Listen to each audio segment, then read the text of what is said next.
At the very heart of this whole AI revolution, this massive shift in global power, it isn't some giant, flashy supercomputer. Nope. It's a tiny little thing, the microchip. But here's the wild part. What if the entire $2 trillion industry has been betting on the completely wrong horse? Talk about starting with a bang, right? Our source material kicks off with this incredibly dramatic line, and it sets the stage perfectly. This isn't just about tech. It's about a journey from a world we thought we knew into a future that's, well, deeply uncertain and maybe even a little scary. So, what is this big, game-changing technology? It's actually a throwback to something we thought was ancient history: analog computing. And to really get why it's so powerful, all you need is a really simple analogy. Okay, think about it like this. Digital computing, this stuff in your phone, your laptop, everything, it's like a simple light switch. It's either on or it's off, a 1 or a 0. Super precise for sure. But to create any kind of subtlety, it has to flick that switch billions and billions of times a second. Analog, though, that's like a dimmer switch. It's not just on or off. It can be a little bright, mostly bright, kind of dim. It's a whole continuous spectrum of values. And this image just nails it. A digital signal is always playing catch-up, trying to approximate reality with all these clunky, rigid steps. But an analog signal, it is reality. It's a smooth, continuous wave that captures the world as it actually is. And for something like AI, that difference is everything. So, a switch versus a dimmer. Big deal, right? Well, yeah, it's a huge deal. Because that digital switch method has created a colossal traffic jam inside our computers. And it's wasting an absolutely insane amount of energy. See, in basically every digital chip out there, the brain, the processor, is in a totally separate building from the memory. So to get anything done, data has to constantly drive back and forth, back and forth. And here's the crazy part. That commute, just moving data around, can eat up to 90% of all the energy used in an AI calculation. It is a fundamental, massive waste of energy. Analog chips just sidestep this whole problem with a really elegant idea called in-memory computing. Instead of making the data commute to the calculator, you just build the calculator right inside the data's house. The data never has to go anywhere. The commute is just gone. And this is the real kicker. A digital chip has to work super hard faking math with billions of little logical steps. An analog chip, it's lazy in the most brilliant way possible. It just sets up the problem and lets the basic laws of physics, like Ohm's law, spit out an instant answer for free. It's basically like asking the universe to do your homework for you. And this is where our little tech story just explodes into a high-stakes global drama about money, power, and one of the biggest gambles in history. You see, this whole AI gold rush is really just built on brute force. We're just throwing more and more powerful and power-hungry digital chips at every problem.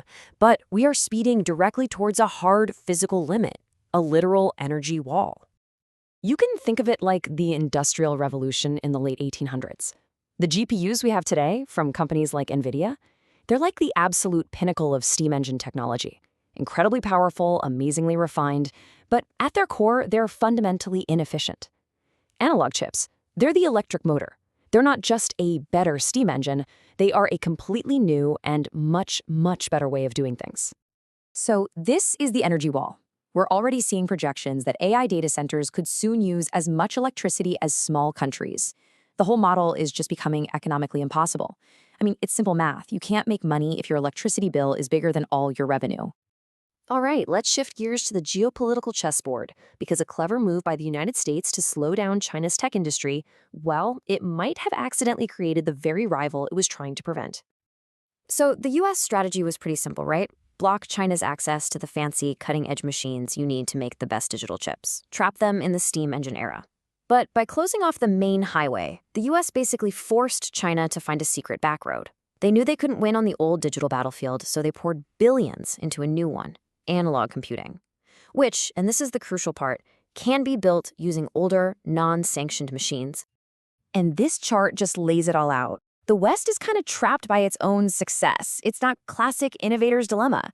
It's spending billions perfecting this amazing but incredibly expensive digital steam engine.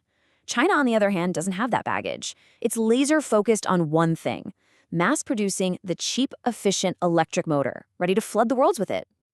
And look, this isn't some sci-fi theory. It's already happening. Researchers in China have already built a chip called ACCEL. For certain AI tasks, it was 4 million times more energy efficient than a brand new top-of-the-line NVIDIA GPU. The leapfrog isn't coming. It's already started. So what does this future actually look like? What happens when AI isn't some luxury good running in a giant data center, but a cheap commodity you can stick in pretty much anything? Well, let's start with the battlefield. The Western model of warfare is to build the perfect weapon, an incredibly complex, powerful, and widely expensive drone that costs, say, $1 million. It's the ultimate steam engine. But the analog approach is completely different. For that same $1 million, China could unleash a swarm of 1,000 smaller, cheaper, but fully autonomous and intelligent drones. Think about it. You can shoot down $1 million drone, but there is no way to defend against 1,000 smart ones coming at you all at once. It just completely changes the rules of war. And this revolution goes way beyond the military. AI is about to become a cheap component, like a screw or a resistor. Your phone, your car, your toaster, they all become truly smart, processing everything right there on the device, without ever needing the cloud. And in that world, power shifts. It's not about who controls the giant data centers anymore. It's about who controls the cheap, tiny chip that runs the entire physical world. So you've got the US betting it all on brute force, and China betting on a complete paradigm shift. So where's Europe in all this? Well, according to our source, the outlook is pretty bleak. You see, Europe is fantastic at research. It's great at inventing things, but it's lost the ability to actually make those things at a massive scale. It just doesn't have the supply chains or the manufacturing power anymore. So in this new world, it's on track to become just a consumer, a technological colony, forced to buy its software from America and its hardware from China. This quote from the source is just chilling. It paints this picture of a continent where the industries are hollowed out. I mean, the factory buildings are still there, the robots can still move, but the brain, the intelligence that's actually controlling them, is located somewhere else entirely. It's on a server in Silicon Valley or inside a chip designed in Shenzhen. And that brings us right back to where we started. That dream of a digital paradise has flipped on its head. We could find ourselves in a world where we aren't the masters of our technology at all, but instead we're governed by invisible networks and foreign satellites, descending into a new kind of hell. So the question isn't just about who controls those satellites. The real question is, in a world built on their foundation, what will we even control at all?